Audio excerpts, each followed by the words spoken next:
आज जो FLN seminar आम कंडक्ट करने जाऊे एफएलएन कहले आम कौन बुझा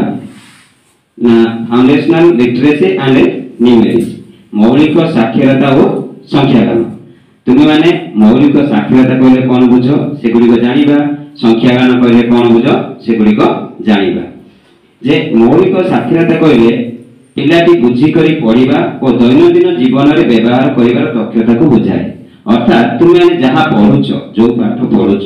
से पाठ गुड़िक यदि तुम्हें घरे हो कि बाहर हो तुम दैनंदिन जीवन काम व्यवहार कर दक्षता को आम मौलिक साक्षरता कहवा एपाई कौन अच्छे ना शुणा कहवा पढ़ा लिखा ये चारोटी मौलिक दक्षता भाषार अच्छी सेगुड़ी आम व्यवहार करवा तार विकास किपर ता सहित पठनबोध तुम्हें किपर भल भाव पढ़ी पार निजक स्व अभिव्यक्त करगुड़िक यगुड़िक दक्षता को आम मौलिक साक्षरता कहवा मौलिक साक्षरता भितर आम कौन कौन आम जाना ये जो तीन क्लास को लेकिन आम जो एफएलएन चली आम कौन जाना ना अक्षर चिन्हवा एवं चूड़ांत शब्द जाना जो अक्षर प्रथम अक्षर की कौन ताको चिन्हवा कर्म नथिबा शब्द गुड़िक पढ़ा परिचित शब्द सहित परिचित होगा पढ़ा एवं बुझिक शुणा मौखिक भाव अनर्गल पढ़ा एवं बुझा युड़िक आम मौलिक साक्षरता पढ़ा से संख्यागान कहले आम कौन बुझा ना संख्यागान कहले पिलाटी दैनंदिन जीवन में समस्या समाधान गाणितिक नियम व्यवहार कर दक्षता को बुझाए तुम्हें आने दैन जो गणित जो पाठ गुड़िक पढ़ से जोग हो कि मिशाण हो कि अंक हो सेगुड़िक तुम जीवन में व्यवहार कर दक्षता को बुझाई थाए तेणु दैनंदिन जीवन में संख्या संबंधी धारणा को व्यवहार कर गाणितिक चिंतन विकास करने को कौन कह संख्या ज्ञान कहवा तेणु यही संख्या ज्ञान में आम कौन कौन शिखा ना अंक चिन्हवा अंक माने कौन 1 2 3 4 5 6 7 8 9 यही अंक गुड़िक आम चिन्हवा अंक मान मध्य प्रभेद बाछा अर्थ किए बड़ किए सान काम मध्यवर्ती किए अच्छी आगे किए पछरे किए एगुड़ी आम जाना अंक गुड़िक खोजी पाइबा अर्थ जो जो अंक गुड़िक कह तुम्हें से अंक गुड़िक मन पकई जो अंक कह से तुम्हें बाछब जोग क्रिया समस्या समाधान करवा जोग क्रिया जान जोग कर जो समस्या आसो से समस्या गुड़ी समाधान करवा अर्थ जोगर विभिन्न प्रकार आम साधारण जोग कर दौचे आम केमती करुचे ना 4 रे 2 मिसले केते ना 6 ताकू आम समस्या यदि करवा माने 4टी कलम थिला तुम सांग तुमको 2टी कलम देले ताले केतेटी कलम हैला एही बलिया समस्या आसीबो से समस्या गुड़ी आम समाधान करवा आउ कोन पढि सिखिबा एथरे ना वियोग क्रिया सिखिबा अर्थ वियोग क्रिया जो समस्या अच्छी समस्या समाधान करवा तापर शब्द समस्या समाधान करवा जोटा मुझे कहली 2टी कलम थिला आउ 2टी कलम देले केतेटी कलम हो 4टी कलम हो एई गुलिया शब्द प्रकार जो समस्या गणित आसीबो आमे से गुडी को समाधान करवा तेणु प्रथम श्रेणी आमे कोन शिखिबा ना 4-5टी मौलिक भाषा रे आमे कोन शिखिबा ना 4-5टी शब्द विशिष्ट अजना वाक्य गुड़िक पढ़ा छोट छोट वाक्य गुड़िक आम पढ़ा मात्रायुक्त फलयुक्त शब्द गुड़िक पढ़ा मात्रा पढ़ा ताहित कौन पढ़ा फलयुक्त शब्द पढ़ा संख्या कौन पढ़ा गणित ना 99 पर्यंत संख्या को पढ़ा और लिखा 1 रु केते पर्यंत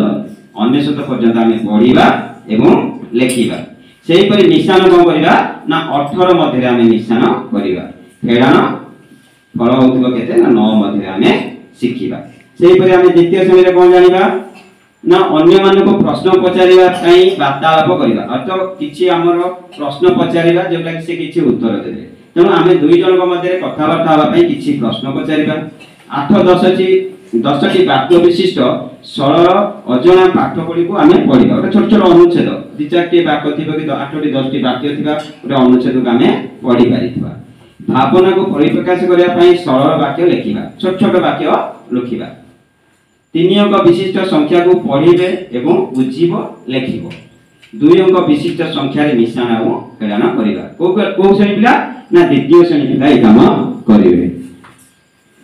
तृतीय श्रेणी रे कोन करबा ना अजणा अनुच्छेद को पढ़ी बुझी 10 संतकित प्रश्नर उत्तर दे। अजणा माने हमर जो समाज पेपर आछि किबा लाइब्रेरी रे जो गप बही अछि सेतु टिके टिके पढ़िबा सेतु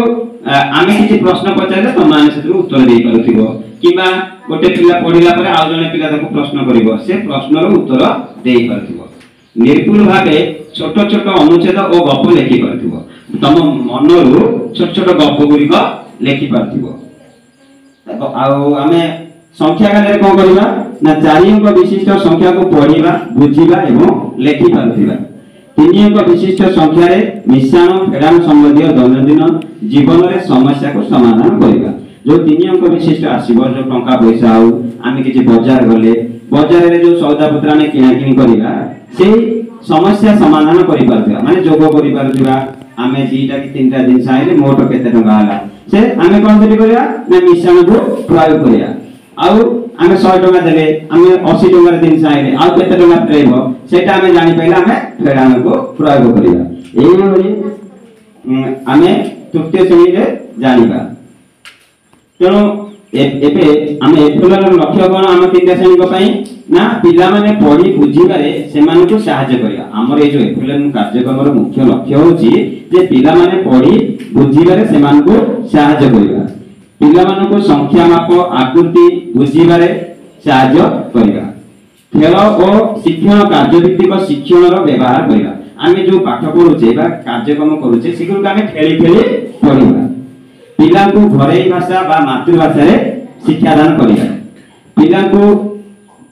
कार्यक्रम रे नियोजित करिया पई उत्तम मानर शिक्षादान सामग्री रो व्यवहार करे। आमे जो काली आमे जो प्रदर्शन करिते जो विभिन्न प्रकार शिक्षण सामग्री सेही परे अट्रैक्शन एवं कलरफुल शिक्षण सामग्री रे पिला माने आकर्षण हेकि से माने शिक्षादान प्रति आकृष्ट हेबे। शिक्षक शैक्षिक संबलगति तथा शिक्षा प्रशासन दक्षता वृद्धि करिया। जो नुआ नुआ पाठ आसुची से पाठ को किपरि शिक्षक माने पिला मानक पाखरे नै कि देई परिबे से विषय रे आकु आमे सेमानकर दक्षता वृद्धि करिबा एफएलएन रो लक्ष्य। पिलांक शिक्षण रो अग्रगति को विभिन्न साधन व्यवहार करी निरंतर मान निर्धारण करिबा। तनो आमे 4 दिन कोन पढुचे 5 दिन आमे ताको कोन करूचे अभ्यास करूचे फेर 6 दिन आमे मूल्यांकन करूचे। सेही मूल्यांकन गुडी को आमे जानुची जे पिलाटी पढी पारला कि आगु को पढी पारलानी जदी पढीनी आमे आउथरे देखिबा जदी पढीचे आमे आगु को जिबा। सेति पई से मानकर अग्रगति को आमे विभिन्न प्रकार साधन जता ट्रैकर हो एवं हमर मूल्यांकन पर्व हो व्यवहार करी आमे ताको कोन करूचे ना मूल्यांकन करूचे। तनो तुमाने सब